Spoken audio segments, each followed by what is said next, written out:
Hi. So, I am going to share with you what, in my opinion, are the tools of a household who is in pain recovery mode. So, these are tools that I think are going to be important for you to be utilizing. These are the tools that I encourage people to use, and these are tools that are part of pain recovery protocols that I put together. And so I figured, let me just kind of give you an idea, and it will cover kind of the pillars of the programs that I encourage people to participate in. And there's a few things that still need to be added, but these are just kind of some of the key things that are tangible things that I would encourage you to start to consider using. So when it comes to pain, pain requires, especially if you've had a chronic pain, persistent pain problem, if you're someone who is dealing with persistent pain from the kind of job that you do, or you have persistent pain because of changes in your joint, in your bones, like a spur, a stenosis, you cannot expect that you're going to just address that simply by taking a pill. And I think if you listen to me long enough, you know I don't believe in all that. But even just doing a component of addressing your pain, putting heat on it, maybe even doing exercise, but things have to be done even in addition to exercise to help you to accomplish your goal of relieving your pain. So I wanted to go over a few tools and maybe give you a little explanation as to why they are beneficial. And in other videos, I am going to show you how to use some of the tools in particular to deal with pain complaints that you may have as it relates to headaches or TMJ, uh, arm pain from working on a computer or being on an assembly line, anything like that. This is going to be relevant to you. Okay. So, for me to start, I want to emphasize that it's important for you to understand that for you to have a pain free body, you have to have good blood flow and circulation, and you need tissue to become healthier again. And so, those types of things will take place with some of the tools that I'm going to share with you today. So, one of the things I like is infrared. Now, infrared is a very deep penetrating heat. It goes into deeper layers than just like a heat pad would into your tissue. And it has been shown to increase your mitochondria, which are the energy cells of your body. It promotes deeper blood flow and circulation. And perfect health requires good circulation. For tissues to be healthy, you have to get good blood flow and circulation. That's bringing oxygen, and it should be bringing good nutrition into the tissue to help it to recover. So the infrared lamp comes in various different forms. It's anywhere from a big size sauna to blankets to large size panels. I personally like to use something that is portable. And so this is a Life Pro, and it is a wand, and it is a single wand with the infrared lamp. And so this works beautifully for spot treatments. And so I use this. If I'm dealing with someone who has a tech arm, then it's something I would use on their arm. If there's someone who has an impingement problem, it's just something I would use on the impingement area of the shoulder. It comes in handy if you have an area, like I had one time, just this one little spot in my low back that I treated, and I was able to just pinpoint this, and it does relieve pain. And you do feel a difference the first time you really use it. Everyone kind of is a little different. They kind of tell you 1 minute, but the light itself lasts for 5. So that is actually an excellent tool to have. A larger version of that is like the Bureau, which is a whole heat lamp. I will show you real quick what this looks like, and it's pretty intense. Okay, so this is wonderful heat. You're only supposed to be about 8 inches away from it, but it's a powerful heat. And I use this sometimes when I want to do a contrast treatment, and I use ice massage with this, and it does wonders. It can take pain down very, very quickly. So that is the circulation part.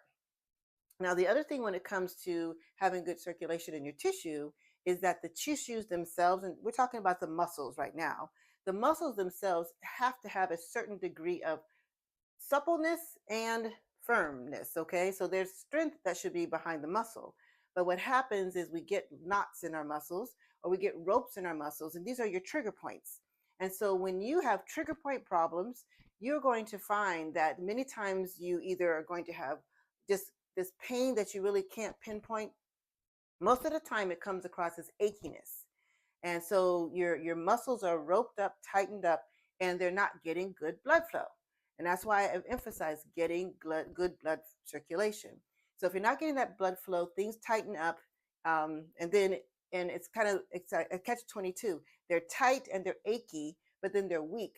Well, you say, why? How is it weak if it's tight? If it's tight, then it should be tight, right? Mm-mm. What's happening? I explain this to clients is that when you have muscle, your muscle fibers are to be, if you look, on let's say the shoulder, your deltoid, okay? Your muscle fibers need to be in their place, aligned and ready to fire.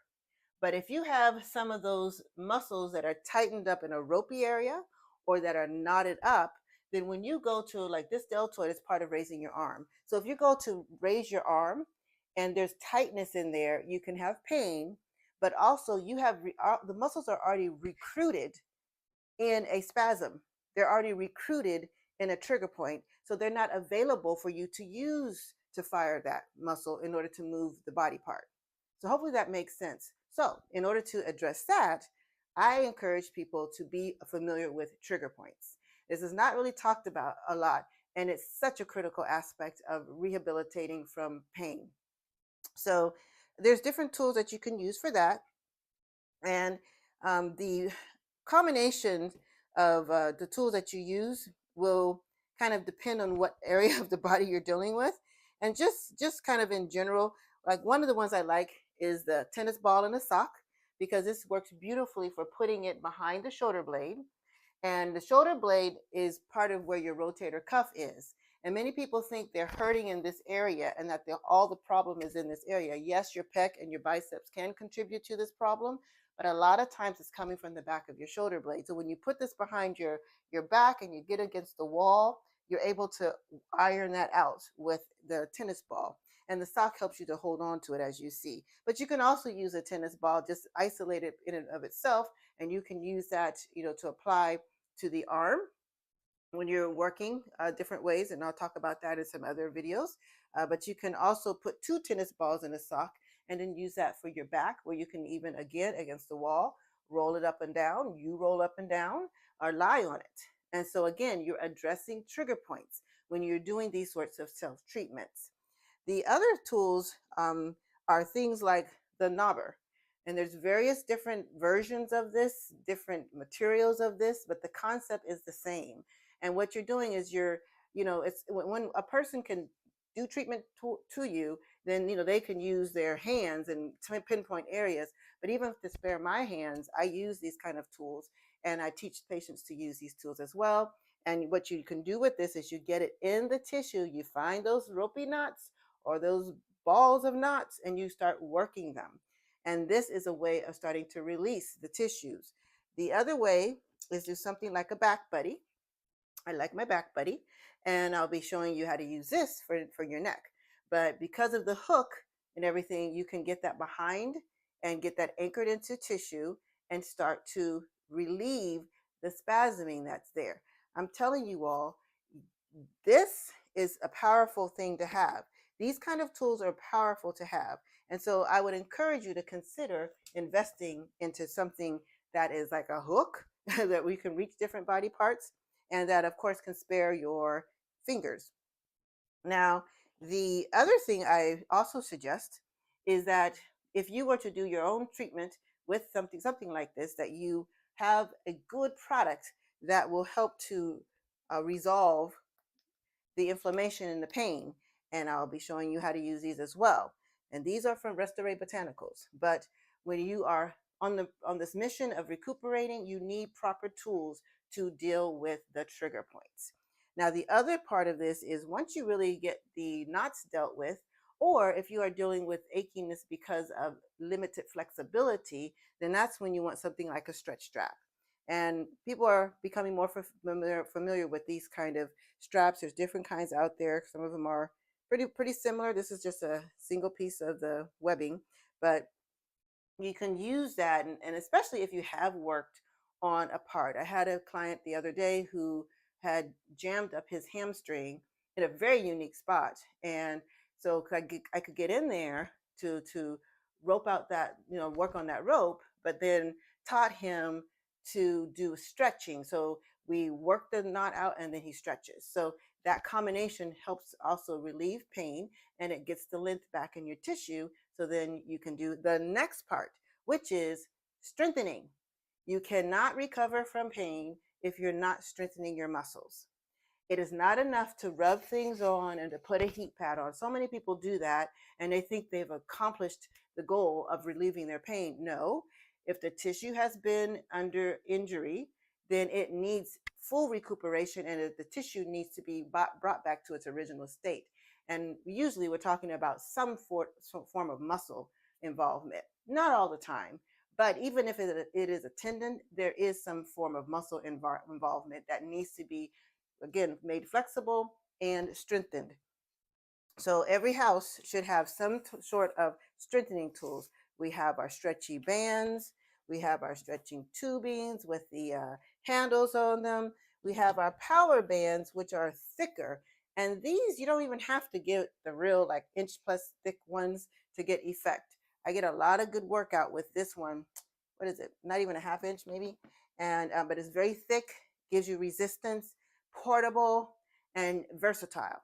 Now, I will also share though that I guess I kind of have a little bit of, okay, the stretchy bands are really good, and the power bands are even better for building up that power. But I really think there is room for weights. Now we are sedentary. We don't do yard work like we did. Our houses, our yards don't have houses don't have yards in it because we don't want to be outside. And if we do have it, we hire somebody else to do it. I mean, we're just really lazy when it comes to physical activity, and we want to go to the gym and we want to do all these things in the gym, but we don't want to do physical labor work. Well, I knew from working with people back when I first started therapy, I had people who had gone through the depression, and they were of a different constitution, and a lot of it was because they knew what it meant to work physically hard. Their bodies were built differently. We're mamby-pamby. Sorry, but we are mamby-pamby when it compares to them. But I think that some of what has happened is because we don't have the need to grow our own food and to do those different sorts of manual labor things. The guys used to get out there and fix the cars and have to do their own tires. And now we delegate that and pay for someone else to do it. So all those things remove natural built-in ways of building up our strength. And so because of that, yes, the stretchy bands are good. And yes, you can get stronger with it. I'm not totally knocking them. I use them, okay? But I think we should have some good solid weights. Iron is still an incredible way of building power. I don't care if you are 25 or if you are 85. I use this with people who are in their 80s, and I have them lift up. This is a 12 pounder. And then I have them do my kettlebell, and this is 12 pounds. And for someone who's not used to it, it does feel very heavy. But these go all the way up to 30 plus pounds. So the iron itself is going to create a lot of opportunity for you to build strength. And if you want to recover from your pain, you got to put power back into that body. You've got to get stronger, literally. So it's not enough to calm down the sensation. And that's what's gotten this country in trouble, is we're just used to placating. We put the pills in our body, it goes away, and then we find like we're fine. But no, it's going to raise its ugly head. And sometimes it takes a good 13, 20, 25 years for it to raise its head again. But by that time, your joints have changed because things have gotten imbalanced. Oh, you're managing, you're coping, but you're going to pay the price. So get stronger. Doesn't matter what age you are.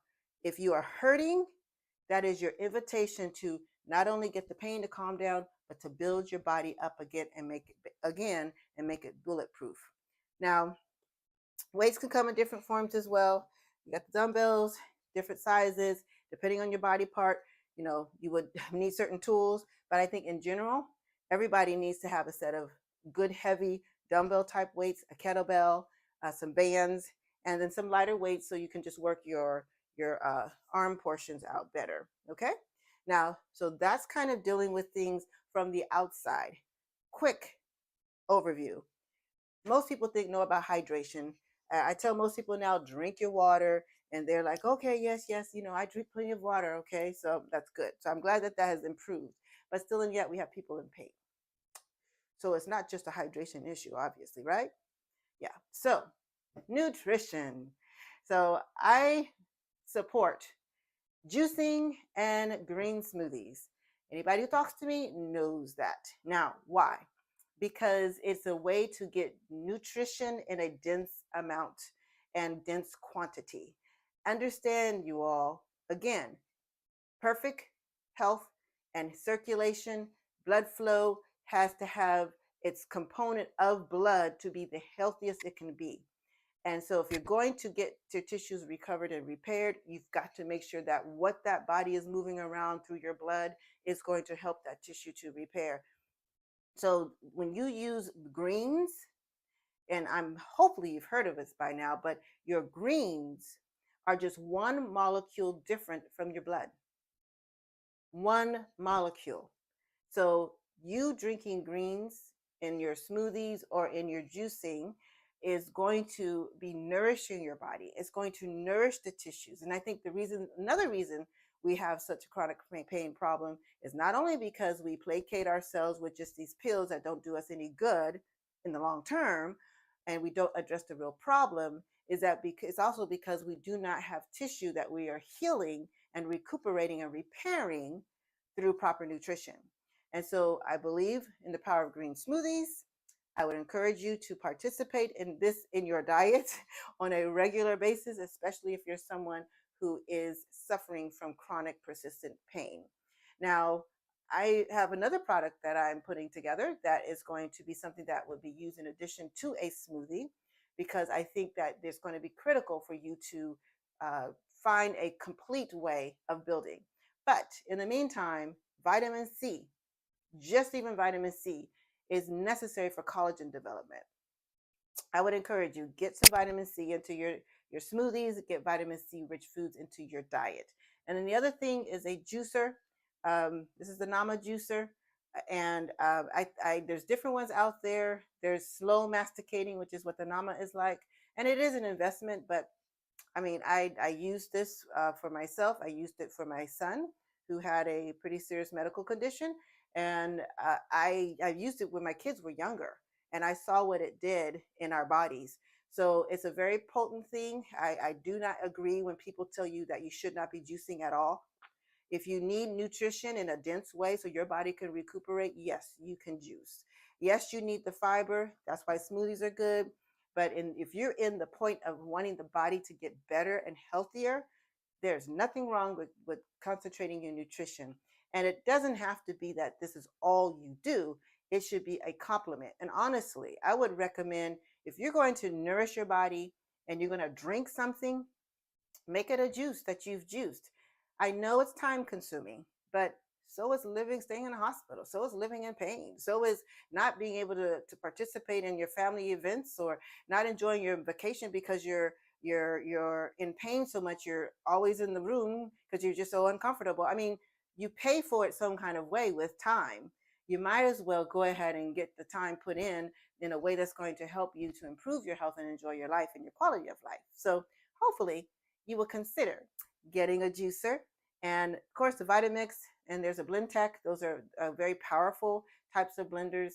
I love a Vitamix, and I don't like being in a house when I don't have a Vitamix, because there's so much that you can do with it. So hopefully this is an overview of the tools of recovery that I recommend. If you're going to do any of the programs that I recommend, if you're going to do anything to help recuperate your body and recover your body from pain, then these are some of the things I would encourage you to have in your home.